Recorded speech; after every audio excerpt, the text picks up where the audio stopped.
20 years jail for Clayton Williams, guilty of the hit-and-run manslaughter of PC Dave Phillips.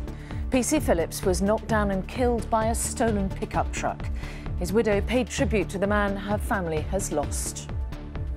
I wanted everyone to see Dave for the man he is, not just a police officer, but a loving husband, wonderful father, devoted son, protected brother, and all-round kind, genuine man. Also tonight, Cameron the conciliator. He praises Ian Duncan Smith as Tory infighting threatens to boil over. Obesity epidemic, a new warning about the children needing gastric bands. And in the rhythm, how Harry is charming the people of Nepal.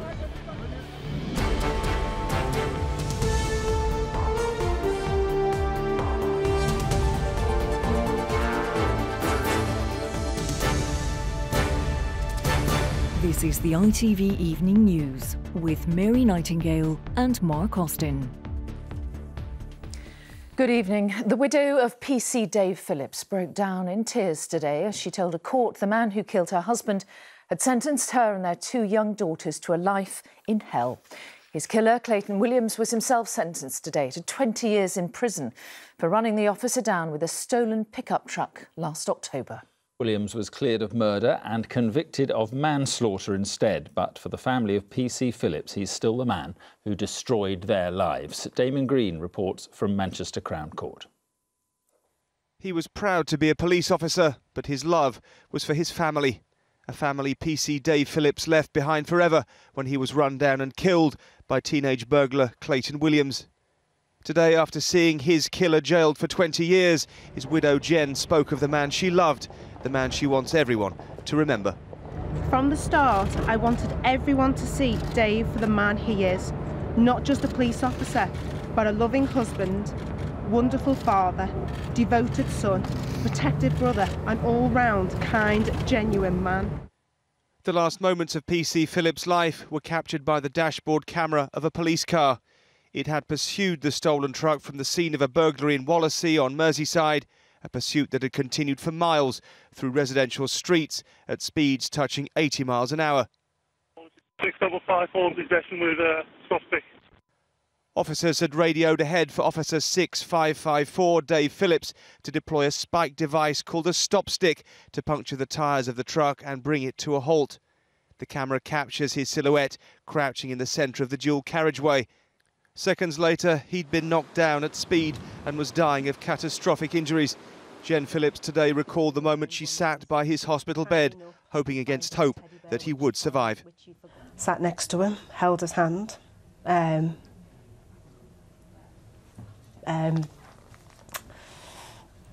Was quietly asking him to fight, saying, "Come on, Dave, do this for me, don't leave me." And then they timed it 3:15.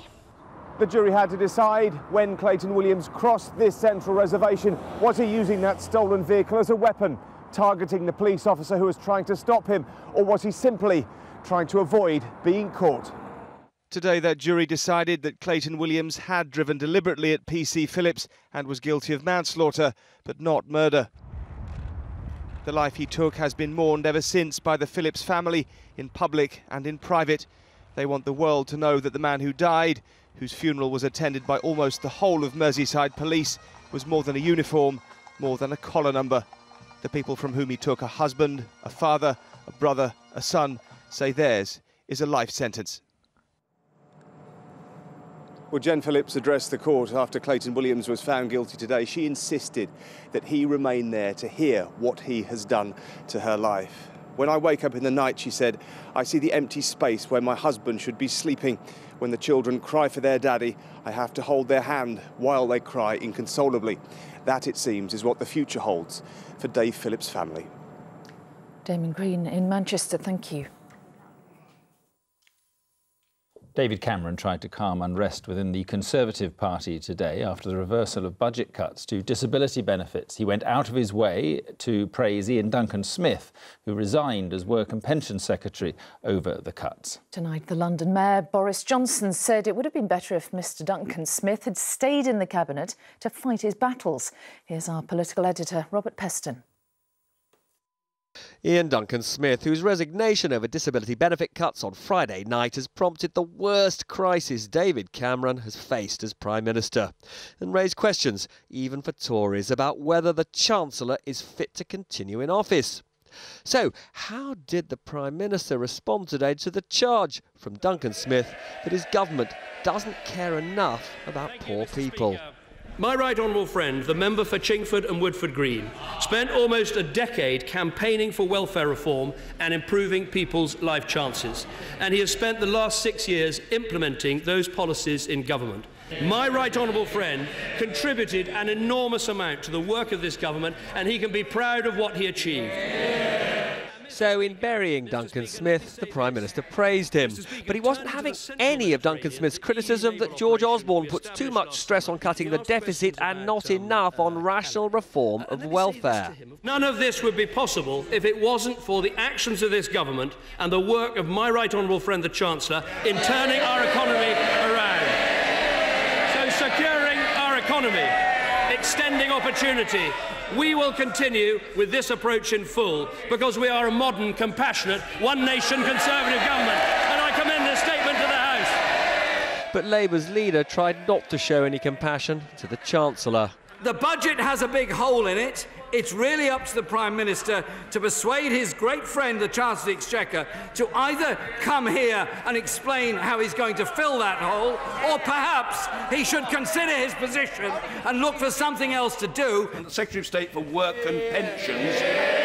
And then came capitulation from Duncan Smith's successor. The disability cut has gone forever, he confirmed, and there'd be no other welfare cuts to fill a £1.3 billion a year hole in the budget caused by this U-turn of U-turns. I am absolutely clear, Mr. Speaker, that a compassionate and fair welfare system should not just be about numbers.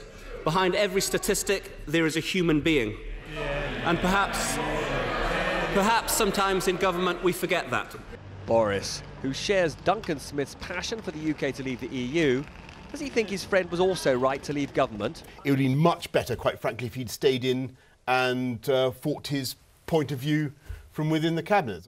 Duncan Smith may have gone, but when it comes to that infamous disability cut, Cameron and Osborne have surrendered, and he seems to have won. Robert Peston, ITV News.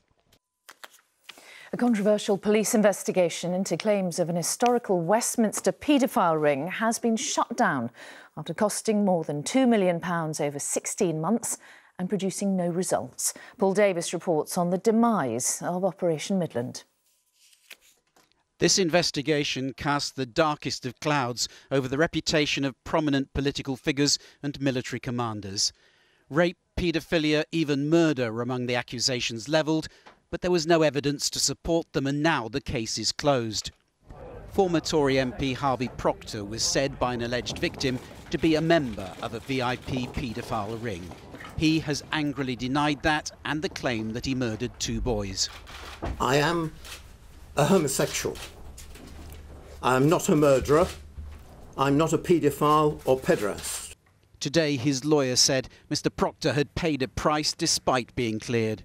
The repercussions that have come of this, he unfortunately, as a result of this investigation, has lost his job, has had to move abroad. Most of the allegations centred on Dolphin Square, the Westminster apartment block that is home to many politicians.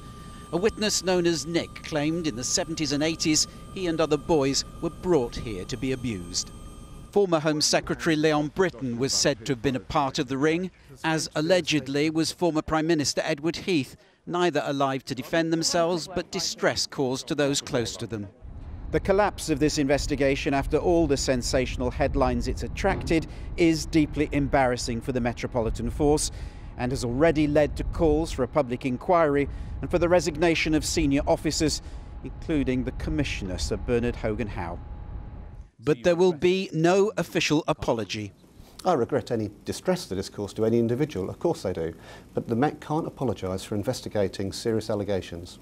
What they can do is send 31 officers who've been involved in this operation back to other duties. Paul Davis, ITV News. Now, it's been an historic day in Cuba as Barack Obama becomes the first American president to visit the communist country for 90 years. President Obama met his Cuban counterpart, Raul Castro, in Havana and said both men knew that change would happen. This is the scene there live now as the two leaders are giving a press conference. The visit marks a new chapter in US-Cuban relations after years of Cold War animosity. From Havana, here's our correspondent, Juliet Bremner. The broad smiles showed no hint of the long history of antagonism. This was a handshake between former enemies that said, let's do business together. In the Palace of the Revolution, the Cuban military band struck up the Star-Spangled Banner. Quite unthinkable until 15 months ago when this fast-track diplomacy got going. As the president's motorcade swept through Havana, people lined the streets. He's determined this trip should improve their lives. For more than half a century, the sight of a U.S. president here in Havana would have been unimaginable. But this is a new day. Es un nuevo día. But when he reached the statue of José Martí to pay respects to the man who steered Cuba to independence, security kept ordinary citizens away. In sharp contrast to last night's welcome, this is the Place de la Revolution. It's an iconic square that normally would be full of Cuban people. But as President Obama comes to pay his respects to a national hero, it's empty.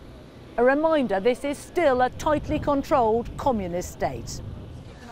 A small group had made it to the fringe of the square.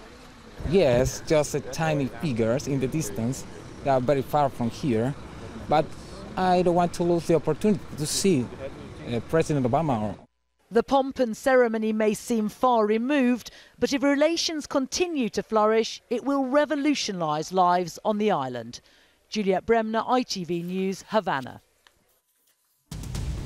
Right, still to come on the ITV Evening News, fighting back Serena Williams on the tennis chief who says female players should thank God for the men. And why Prince Harry has been made honorary head of a Nepalese village. Those stories and more after the break. Join us then.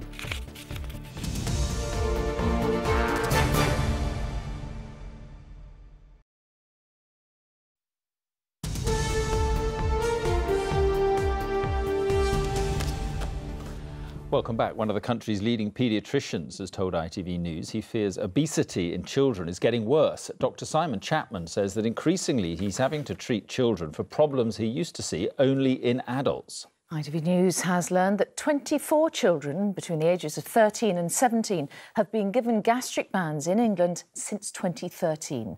They are the worst cases, but overall a third of 10 to 11-year-olds is overweight or obese, as are more than a fifth of 4 to 5-year-olds. Our health editor Rachel Younger takes a closer look as part of ITV's focus on obesity. So, did you understand this is a surgical clinic, so slightly unusual weight management clinic? At just 15 years old, Lucy Kendall weighs over 20 stone. Neither dieting nor exercise have helped, and the only option now is surgery. What do you think is the main benefit? What would you really look forward to? To go out shopping and that and buy clothes that are like normal size. The NHS only funds the procedure as a last resort, but Lucy's health is deteriorating. Her life is already being shortened now, and if it's not done in the near future, we're worried that she could actually die from this. There are 3 types of weight loss surgery: removal, where part of the stomach is taken away; reduction, where a gastric band divides the stomach in 2; and rerouting, where the digestive system bypasses most of the stomach. The cost is between £2,500 and £6,000.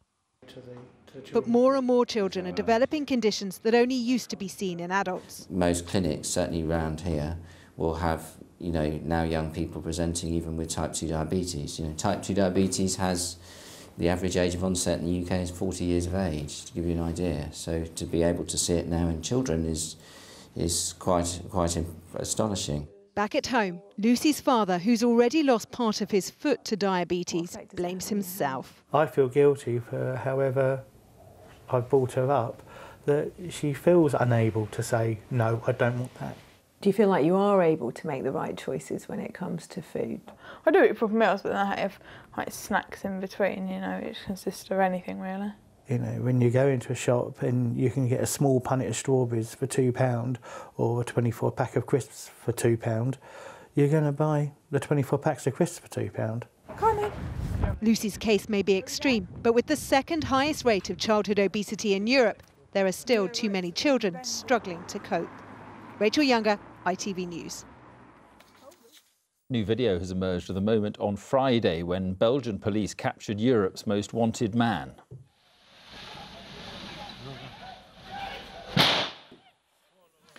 It shows the moment Salah Abdeslam emerges from an apartment block in Brussels and tries to run away from police who are preparing to storm the building. He was shot in the leg and arrested. He's thought to have been involved in November's Paris terror attacks. And the mastermind of the Hatton Garden jewellery heist has been jailed for 6 years and 3 months. 77-year-old Brian Reeder is the last member of the gang to be sentenced. Serena Williams has responded angrily to the comments of a tournament boss who said women's tennis rides on the coattails of the men's game. She said his remarks were mistaken and very, very, very inaccurate. The men's number one, Novak Djokovic, agreed that the comments were not politically correct, but he then fanned the flames by suggesting that male players deserve to be paid more. Here's Richard Pallow. Tennis, one of the few professional sports where at the very top, female prize money is equal to male. The parity at tournaments such as this one at Indian Wells over the weekend is the envy of many sports, which is why the comments of the man running it have enraged so many who battle for that equality.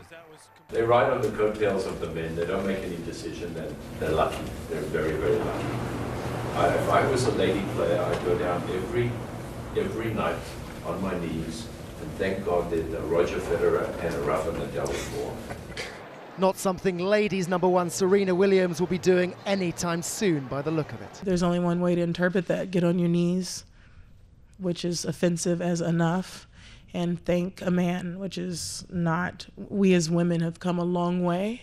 And now the world's leading male, Novak Djokovic, has waded in, suggesting men should earn more as more people pay to watch them.